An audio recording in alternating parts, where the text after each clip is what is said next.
North side coolin' shorty, yeah, that's where I stay. Heard you was a lame boy, get up out my face.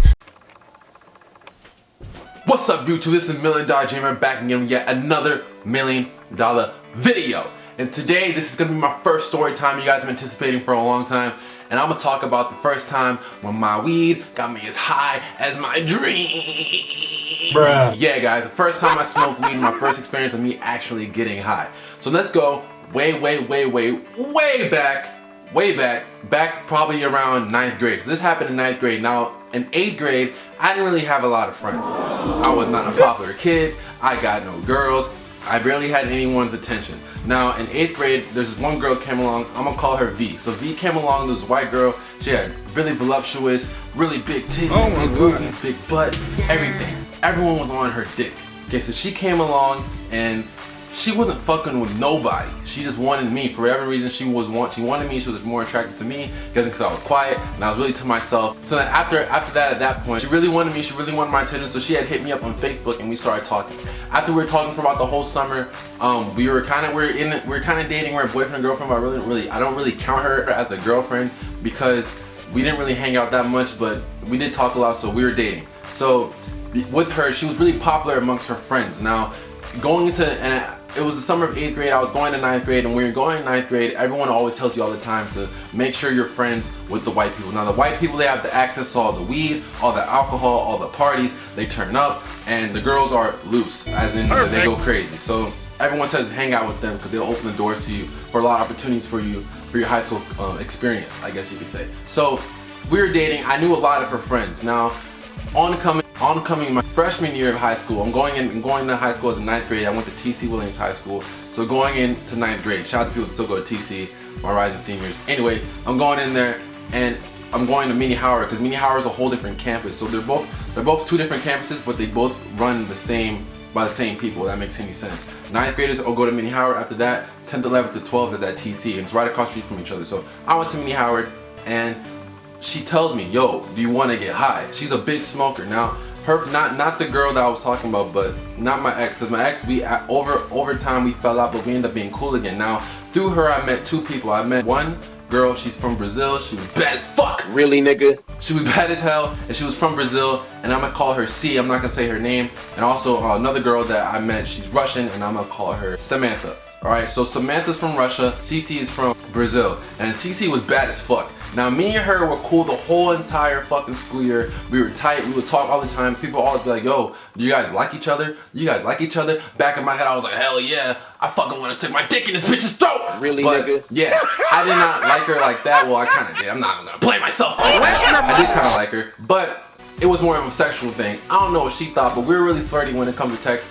But not really so much in person. One day I saw her at school and it was a fire drill. Now my class was right in front of her classroom. So we had a fire drill with our classes both walked out in a line and we both walked outside. Now we both walked outside. She already had a scheduled appointment because she already knew about the fire drill. This bitch was slick as shit. So she already knew about the fire drill and she told this guy to meet her up at a certain spot to do a transaction. A transaction as in weed for money, money for weed, vice versa. So she was gonna make this drug deal. So we had went under a tree and I was right by her, and it wasn't hot, like it wasn't like a hot thing. It wasn't like it was just us. It was a group of us, but the teachers were in the front, all the way at the bottom of the hill. It was on the top of the hill, and then there was trees surrounding us. So then we went under the tree, and that's when she made the deal, and was the kid's name, I'm gonna call him Ray for short. Ray had given her the weed. She had given him the money. It was like a 15, like a dime or a dub, I forgot what they called it, but yeah, I haven't smoked in a long time. So she gave him the weed, and after that we went back inside the school. Now it was like wrapped up in some kind of saran wrap, so you could not smell shit, but that shit was dank as fuck. So after we go back inside school, she tells me, Miles, do you want to hang out this weekend? I'm thinking in my head, this is the first time I ever hung out with this girl, and I'm thinking in my head, hell yeah, I want to hang out with you. You're bad as fuck. I want to hang out with you, and I want to stick my dick into your stomach so it tickles your ribcage. What? So that's what I was thinking inside my head. Why would you do that? I was like, cool, yeah, definitely I want to hang out with you. So we were scheduled to hang out on a Saturday. Now, my friends back home, they went to TC, which is which is the upper campus with the 10th, 11th, 12th graders. One of them named Avante, shout out to you, Avante, if you're ever watching this, and Brendan, shout out to you if you're watching this as well. So, I was at their house on a Friday. Brendan was moving. I think he was moving to Florida, and we were staying over at Avante's house. We were just sleeping over his house for the whole weekend. Avante had lived right under from me, and Avante's the kind of person that I could have $1 million check, and he'll be like, well, that's nothing. That's not a lot of money. He was like that kind of guy. I could have something amazing, but he'll try to dub it down to make it look like it's okay, like it's not that good. So for example, if I had a bad joint as a girlfriend, he's the kind of guy that'll be like, oh, she's okay, when everyone knows she's bad as fuck. So he told me, I was like, yo, you want to hang out with these girls? And they kind of brushed off. He wasn't really trying to pay attention to, because I was known as a kid that always hung out with, I was an ugly kid. I said I'm an ugly kid, and I always hung out by myself, and I ain't getting any girls' attention. So he brushed that off. Now we went to Tyson's Corner Mall, and after we went to Tyson's Corner Mall, this is on a Saturday, because we went to the movies that night, on a Friday night. On Saturday night, we went to Tyson's Corner Mall. So we were at Tyson's Corner Mall hanging out. I'm not really used to girls following through with their plans and what they want to do, but she had actually hit me up and said, yo, Miles, do you want to hang out on Saturday? Do you want to smoke? And this is my first time actually getting high. So I'm like, hell yeah, I have a bad bitch that wants to get high with me. And my brother always told me, when he gets high with weed can make girls horny and leads to a lot of things. So why would I take that as a no? Fuck yeah, I want to hang out with you. So we went down there. We went to we were talking to them actually at Tyson's. We didn't go down yet, but I was talking to them at the mall about, yo, should we do this? And he was like, oh, but is she bad though? Is she bad though?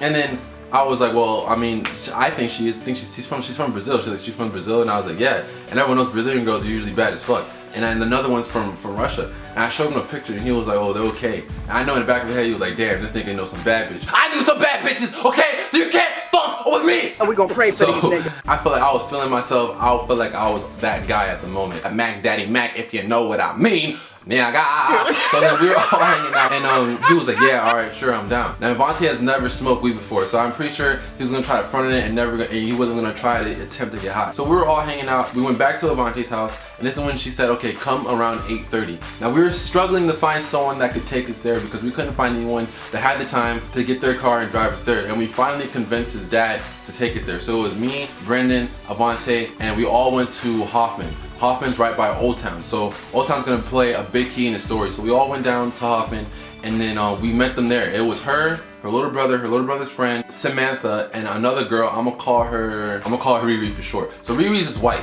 right? She's just a white girl. The other girl, she's Russian, which is kind of white, but it's like a foreign white, and CeCe's Brazilian. So Samantha is Russian, and CeCe is Brazilian. So we're all hanging out. CeCe's with her little brother and her little brother's friends. So I was just like, fuck, like, why the fuck you're expecting me to hang out with you and smoke weed, and I'm expecting you want to do some kind of freaky leaky, some freaky leaky dicky, but you bring your little brother, like, why would you do that? But then this bitch is smart, so she's probably gonna try to think around the box and try to find somewhere so we can go in the cut and do some X-rated shit, if you know what I mean. So I was like, cool. Riri had to go home. It was originally a 3-on-3, so 3 guys, 3 girls, but Riri had to go home. So Riri went home, and after she had went home, they had just got done watching the movie. Riri went home because her parents got picked up, and we started walking around. So we started walking towards Old Town. When we started walking towards Old Town, this bitch, this fucking bitch had taken out a fucking like makeshift bong bottle. So it was like a water bottle, and then it had like the little like screw, like a little screw piece that was kind of wedged in there from a burner.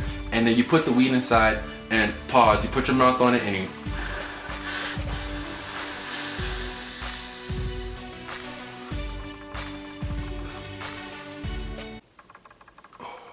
you exhale it out. So you're supposed to hold it in. That's how you actually smoke weed. You don't, because you get high off inhaling and off of having the smoke inside your system. You don't just, you're not getting high. So that's what I did. Took 3 hits of that, and I didn't really feel it at that time. I didn't feel like it was, no, like, oh, this shit ain't nothing. I'm made for this shit, right? This bitch also takes out these little medicine bottles, and she took out like 3 of them, and each one had like vodka inside of it. Like, she was trying to turn up, like, so this bitch was prepared for some X-rated shit to go down. So I was like, all right, cool. So then I took like 1 bottle, and I drank the whole thing. This is the first time I ever really drunk before. And before that, I even took a shot of some fish eye. If you ever heard of fish eye, that shit's disgusting. So I tried that. I don't even drink anymore, but when I tried that shit, was nasty as fuck. I was the only one that took a shot, and because I kind of knew what was gonna go on tonight. And when I was with her, I took a shot with that vodka, the whole medicine bottle, and I took 3 hits of the weed, of the bong. So then I'm kind of feeling like spacey right now, but I wasn't really feeling like high. So I started walking. Once we got to Old Town, that's when that shit kind of fucking hit. And I was like, yo, I was like, bam! I was seeing fucking spaceships flying, aliens coming down, freaking zombies running out the ground and shit. I was seeing some crazy shit. I didn't know what the fuck I was seeing. So then after that, at that point, we started walking down Old Town. When you walk down Old Town, the whole ground's full of brick, and each house has like a little like dark like pathways through it. It's just creepy as fuck. And every single time I walk by one, I would hear like, Miles, come over here, sell your soul. Like some crazy shit I just kept hearing. I don't know what the fuck I was saying, but I was just high as shit. Avante and Brendan are right behind them, and these people, these niggas are doing some weird shit. They're sitting back there taking pictures of their ass and shit. Like, you're with two bad bitches. Like, why would you take pictures of their ass like you're a fucking like some weird creepy guy? And you have to, you're with them, you're affiliated with them because you're with me. Why don't you go talk to them? I was the only guy, like I was like, yo, I'm gonna go talk to them because I was with them. And I started talking. I was forming a conversation, talking to them, and they're back there taking pictures of the ass. Like, I don't know what the fuck they're doing, but yeah, I'm trying to get some pussy. My nigga. I don't know what the fuck they were doing. And I started talking to them, and then after that, I tried to take my phone. Now, you know, you ever had a girl try to take your phone, and when you try to take your phone, she's like, no,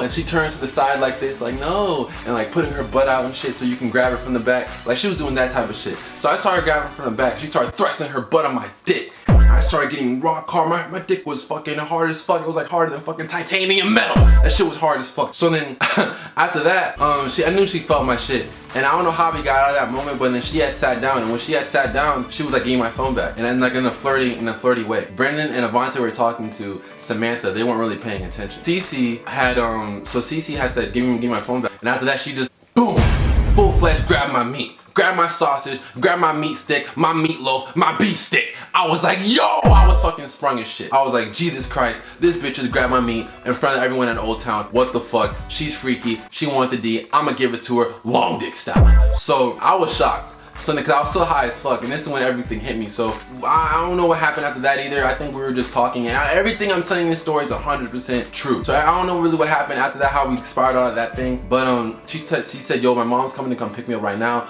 but if you guys are still out at 12 o'clock, I'm down to sneak out. So mind you, I had to be home by 12. That was my curfew. I had to be home by 12 o'clock. I was in 9th grade. I was probably like 14 years old. So I was young, and Old Town can get a little rowdy when it's around that time because people will come out the clubs and shit. So I was like, all right, cool, yeah, I'm down. I'm trying to seem cool. I'm not really used to this whole popularity shit. So I was like, yeah, sure, I want to make myself seem like I'm a down dude. So I was like, yeah, sure, I'm gonna go. Her parents had picked her up, CeCe, which is her, and her two little brothers, they all went inside the car. And then she texted me to come to my house at 12. I'm gonna give you the address. So then 12 comes around, she gives me the address, and then I'm coming like walking around. Like, I'm just like high as fuck. And when you're high as shit, like the time goes by so fucking slow. It's pisses me off. Time goes by so slow, and it just irks me. This is the reason why I don't smoke anymore, because every single time that I used to smoke, time would go by so fucking slow, and I'll feel like paranoid as shit, and I'll feel like I'll always be really in a vulnerable situation. So if I was about to get jumped, I'll be high as shit, or if I was about to get hit by a car, I'd be high as shit. Like, I'm always in a vulnerable moment. So that's why I do not smoke weed anymore. I stopped doing that. I stopped drinking. I did not turn up anymore. I stopped. So at this point, I felt vulnerable as shit, and I was just walking around. And also, the thing is weird as fuck. I had lost a skateboard in Old Town like 6 years ago, and I found it under the dirt when I was there, and I was high as shit. That shit was weird, and that actually really happened. But back to what happened when she had left. She told me, yo, she texted me the address, so we started walking over to her house. So as we're walking to her house, it took us like two fucking years to find her house. I was looking forever and ever. My dick was pulsing. My dick was so hard, I swear to God, that had its own heartbeat. Like, dead ass. What? So it was like a fucking lamppost inside my pants, and poking out my underwear, trying to rip through the flower zipper, begging for air, calling her name. So then we were walking out, and we're looking around for her house. It took us forever. When we had finally found it, she said, call me when you're here. I had called her, and then it was like in a cul-de-sac, and she lived in a nice little house, 2 floors, and she had a backyard. So she walked us to the backyard. We sat down on the side of the house, which had steps going down. And when we sat down in the side of the house, that's when she took out the makeshift bong. And then her friend Samantha came out. Now Brendan and Avante, they went inside the house, but they weren't trying to smoke. I don't know what they were doing. I was trying to turn up because I was with 2 bad joints. I was trying to turn up. I'm sitting down. She puts the thing in her mouth. Pause. Really, nigga? And then she took the lighter and she starts lighting it up. So she takes 2 hits. And then I was cool with it because, yo, this is my first time actually me getting high, and I don't gotta pay for shit. So I was like, cool, she's sparking me. So then I start like smoking too. Samantha smokes too, Samantha goes inside. Now then I'm start trying to think in my head, because I'm paranoid as fuck. I start thinking in my head, how can I bring back that horniness? How can I make us talk about sex again so I can lead us into doing some freaky leaky shit? Samantha was going in and out like 3 times. Samantha went back in for the last time, and that's when I didn't have to say nothing. Like this shit fucking hit me like a fucking train. I didn't have to say shit. She literally put down the bong, pulled me in, whispered in my ear, I have a condom and I'm horny right now. I didn't even know what to do. I was like, what the fuck? I'm fucking down. I'll fucking stick my inside your throat, through your spirit. I don't care. I was fucking sprung as shit. I was like, yo, this bitch is really trying to, I'm sorry, I'm not gonna say bitch. This girl is really trying to fuck me. And I was like, holy shit, she's like one of the baddest joints in the whole entire school. And I'm a fucking loser. And you're like a bad bitch in school. You wanna fuck me? You wanna have sex with me? I was fucking sprung. So I was like, all right, yo, this is awesome. I was the happiest kid. My soul was fucking bouncing out of my body, coming around the earth, doing 4 or 5 laps faster than Usain Bolt. I was happy as a bitch. I was happy as a motherfucker. I was super happy. And when I looked at her, I like grabbed her face and I was just about to kiss her. As I'm about to kiss her, a big ass door slams from upstairs. CeCe throws the bong up into the air. The bong falls, I don't know, inside a bush or whatever. I forgot. After that had happened, Avante and Brandon had ran out. So when they ran out the house, I'm assuming her parents probably noticed that someone was here. They all come running out and we're all outside. And then, well, Brandon and Avante come running. CeCe, Samantha are still inside. And then me being horny as fuck, trying to continue what was going on, I had given her a call. When I gave her a call, she said, yo, my parents came downstairs. I think they said they thought they heard someone else here, a guy's voice, and I don't know if it'll be a good time. And I tell her, well, should we come back later? And she was like, no, I think it'll be best for you guys to go home. So I tried to go home. We're walking around forever, trying to find a way to get home. This is way before, this 3-4 years ago. This happened in 9th grade, and I'm graduating. And this is before Uber, this is before Lyft, so we had none of that shit. So we had to call a cab. I never called a cab before. I know how it worked. It took us forever to call a cab. It took the guy forever to come. Maybe because I was high as fuck, pause. But it took the cab guy forever to come. He finally came, picked us up. We had went home, and when I went home, my dad was still sleeping, and I snuck inside the house thinking he forgot. So I thought this guy forgot about everything, and thought I probably came home around 12 o'clock, probably fell asleep early. And as soon as I wake up, he wakes my ass up, tells me to get the hell up. If you can come home late, well, guess what? I'm gonna have the whole house that you're gonna clean. I'm gonna have my car. You made me do a lot of extra shit that I wasn't trying to do. Made me do all that extra stuff that I was not trying to do. I was not trying to clean. So I had to do that, and I got in huge trouble. But it was YOLO night, and it was my first time ever really turning up like that. I wanted to experience like high school with a bang, so I was trying to go crazy for it. But she never hit me up after that. She never hit me up for like a whole week straight. This shit fucking pissed me off. And I was wondering like, what the fuck did I do? Like I hung out with you, I smoked with you. Like, did I do something wrong? Like, is my penis small? And I didn't. Everything was going in my head. I didn't know what the. I'm a little kid. I'm 9th grade. I didn't know what's going on. So then week goes by. Dude, I'm kind of feeling this girl, right? Besides the sexual emotion I have towards her, feelings I had towards her, I had some real feelings for her too. A little bit, not a lot, because she was bad as hell. I think that's probably the reason why. And out of nowhere, this turns around and gets a fucking boyfriend. She gets a fucking boyfriend, and I was like, what the fuck, bitch? Like, we were talking for 2 fucking weeks. I thought you was feeling me. You turned up and you end up having a fucking boyfriend? Like, what about me? What did I do? Really, nigga? Hung out with you. I got high with you. I smoked with you. Like, I tried to hook up with you. Like, you tried to hook up with me. Like, you get a boyfriend? You get a fucking boyfriend? Like, that made me think like, yo, like, if you're talking to that guy the whole time, you know, it probably would not have been a good thing for me to wife you, because if that was me and you go around fucking with this other kid and getting him high, trying to hook up with him, then maybe you're not a good fucking girlfriend.